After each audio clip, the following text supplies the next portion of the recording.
obviously your faith is important to you, but it sounds like there's not any, like, I guess, moral hiccups or any concerns from that aspect about what is set to happen in April.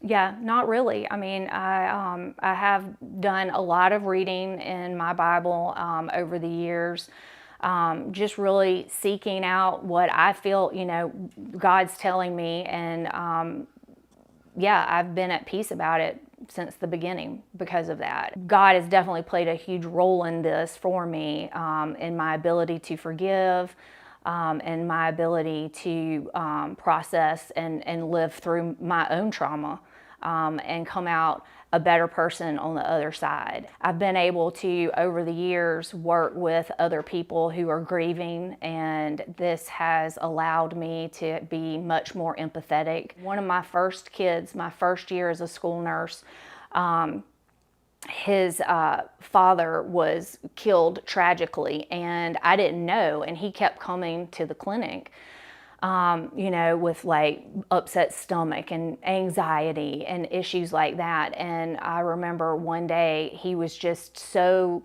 distraught and crying and just shaking, and I sat there and I held him and I told him about my father and about, that I lost him, and I lost him a very tragic way, and that he will get through this.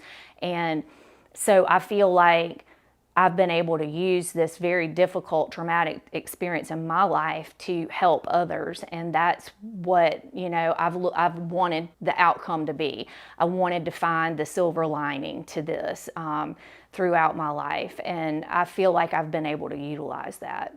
And another thing that I do want to mention is that growing up, my dad was not a believer. My mom took me to church, and I grew up in church, and it was always me and my mom every weekend. That was always something that was heavy on my mind, that I wanted my dad to know Jesus, and I wanted him to feel the peace and the freedom that I have because of my relationship with God.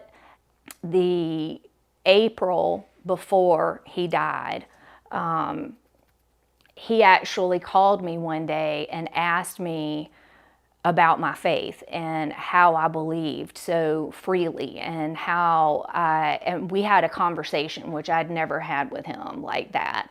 And I shared scripture with him and over the phone, and after the fact, he also reached out to one of his good friends who was a strong Christian, and he kind of talked him through some things. And so I think that was another thing that God gave me, is that when he died, I had a sense and a feeling that he had accepted Jesus and that he would be in heaven.